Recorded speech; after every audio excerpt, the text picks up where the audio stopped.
எந்த கட்சிகள் பேரையும் நான் குறிப்பிட விரும்பவில்லை.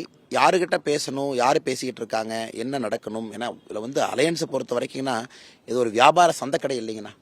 எங்கள்கிட்ட மீன் இருக்குது, மீன் வாங்கிக்க, உங்களோட பருப்பு இருக்குது, பருப்பு வாங்கிக்கிறேன், எங்கள்கிட்ட அரிசி இருக்குது, அரிசி வாங்கிக்க, அந்த மாதிரி அலையன்ஸ் பண்ண முடியாதுங்கண்ணா. There has to be a common goal. ஒரு காமன் கோல் இருக்கணும், ஒரு காமன் இன்ட்ரெஸ்ட் இருக்கணும். தமிழ்நாடு எங்கே செல்ல வேண்டும் என்கின்ற எல்லோருக்கும் ஒரு காமன் புரிதல் இருக்கணும். அப்புறம் திராவிட முன்னேற்ற கழகத்தை அகற்ற வேண்டும் என்பதில் தெளிவாக இருக்கணும். அதை தாண்டி பாரத பிரதமர் அவர்களை 400 எம்பிக்களை தாண்டி ஆட்சியில் அமர்த்த வேண்டும் என்கின்ற ஒரு வைராகி இருக்கணும். இதெல்லாம் வந்து ஒரு அலையன்ஸ்க்கு பேசிக் இன்கிரீடியன்ட் அண்ணா.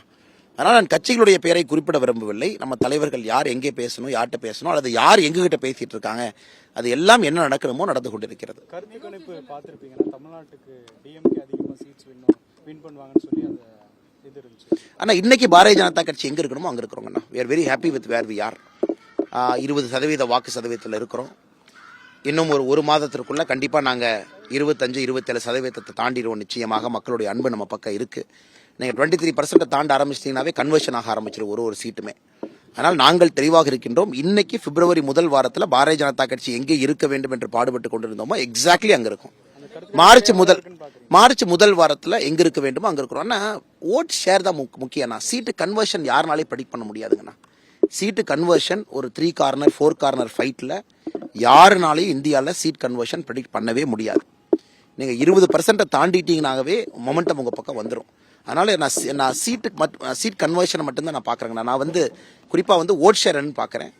சீட் கன்வர்ஷனை பற்றி அதிகமாக நான் பேச விரும்பல. காரணம் யாருனாலே ப்ரெடிக்ட் பண்ண முடியாதுங்கண்ணா. 3-வே ஃபைட்டில் எப்படி தமிழகம் முதல் முறையாக ஒரு பெரிய 3-வே ஃபைட்டை இப்போ சந்திச்சுக்கிட்டு இருக்கு. இன்னைக்கு எடுக்கக்கூடிய கருத்து கணிப்புகள் வந்து 3-வே ஃபைட்டு தான் எடுக்கிறாங்க. 2-வே ஃபைட்டுக்கு எடுக்கலீங்கண்ணா. பிஜேபியை தனியாக எடுக்கிறாங்க, வேறு கட்சியை தனியாக எடுக்கிறாங்க, திமுக கூட்டணியை தனியாக எடுக்கிறாங்க. ஒன்றும் பிரச்சனை இல்லை, டோன்ட் வரிண்ணா. அதனால் என்னை பொறுத்தவரை அவங்க அந்த ஓட் ஷேரை வச்சு சீட்டாக கன்வெர்ட் பண்ணக்கூடியதை நான் ஏற்றுக்கல.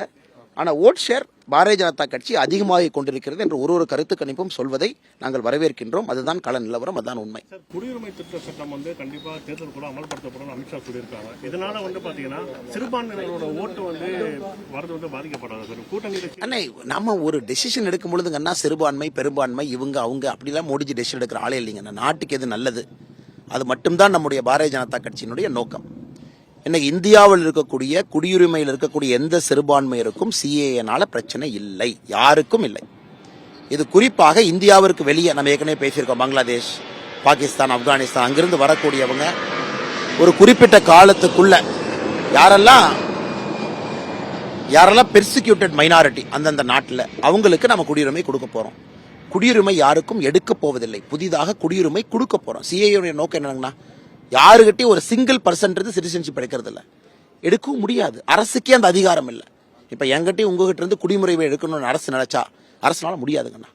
அரசியலமைப்பு சட்டத்தின்படி யாராலும் இன்னொருத்தருடைய குடியுரிமை எடுக்க முடியாது. அதற்கு சில கண்டிஷன் போட்டிருக்காங்க. நேச்சுரலைஸ் சிட்டிசனாக இருக்கணும், இப்படி இருக்கணும், அப்படி இருக்கணும், 2 கண்ட்ரியில் குடியுரிமை வச்சிருந்தா உனக்கு கேன்சல் ஆயிரும். இது குடியுரிமை கொடுப்பதற்கான ஒரு சட்டமோ தவிர குடியுரிமை எடுப்பதற்கான சட்டம் இல்லை. செய்திகளை உடனுக்குடனும் துல்லியமாகவும் தெரிந்து கொள்ள சப்ஸ்கிரைப் பண்ணுங்க.